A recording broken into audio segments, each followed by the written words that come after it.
ከሰማችን ብዬ ቁጭ አድርጌ እየመከርኳት ነው። ኤፍዬ ቅናት እኮ የሰይጣን ነው። ለምንድን ነው የምትቀኙ?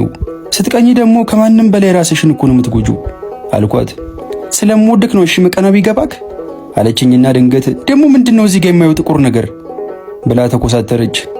አረ ማርያም የሳመችኝ ነው አልኳትና ለምን ሳመች ስለዋለች ቀና ይሆን እንዴ አልኩ በልቤ። ነው እንዴ እኔ እኮ ደግሞ ሌላ ነገር መስሎኝ አለችኝ። ኤፊ ግን ፍቅር በቅናት ይገለጣል እንዴ? ቅናት እኮ ሳይበዛ ደስ ይላል፣ ግን ደግሞ ከመጠን ሲያልፍ ሰይጣናዊ ነው የሚሆነው አልኳት። እንግዲህ እኔን አጭቅጭቀኝ ማጥቀኗን ፈልጋ አግባ ብላኝ እንደለመደችው ተነስታ ሄደች።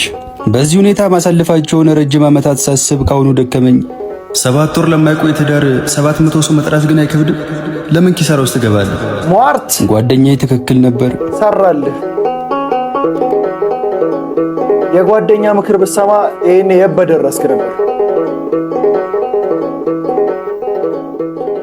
ረረረ እዚች ደግሞ ይለያናታ። ዛሬ መጨረሻ እድል ሰጣት ነው። አበባና ወይን ይዤ ወደ ቤት እየሄድኩ ነው። ቤት ደርሼ ኤፍዬ እንዴት አመሸሽ እያልኩ ወደ ውስጥ ገባው። ኤፍራታ በአንድ እግሯ ላይ ጭና እያወዛወዘች ሶፋ ላይ ቁጭ ብላለች። ፈገግ ብዬ ወደ ተቀመጠችበት ሶፋ ተጠጋው። ወይኑን ጠረጴዛ ላይ አስቀምጬ አንድ እጄን ዘርግቼ ከተቀመጠችበት ብድግ አረኳትና አበባውን ሰጥቻት ግንባሯን ከሳምኳት በኋላ የኔ ፍቅር ምድር ላይ ካንቺ በላይ የምወዳት ሴት የለችም እሺ አልኳት። እኔም ካንተ በላይ የምወደው ወንድ የለም ትለኛለች ብዬ ስጠብቅ ጭራሽ ያላሰብኩትን መልስ ሰጠችኝ። የቀኝ አይኗን ቅንድብ ወደ ላይ ሰቅላ እየገላመጠችኝ አሃ ከኔ በታች ግን የምትወዳት ሴት አለች ማለት ነው ብላ ፈጠጠችብኝ። የምለው ጠፋኝ። ምንም መልስ ሳልሰጣት ፈገግ እንዳልኩ ወይኑን ከጠረጴዛው ላይ አንስቼ አናቷን ከሰከስኩት። ቁልቁል ወደ ወለሉ ተንደርድራ ከእግሬ ስር ተደፋች። ዝቅ ብዬ አላየኋትም። የአንገቴን ከረባት እያላላው ወደ በሩ አመራው።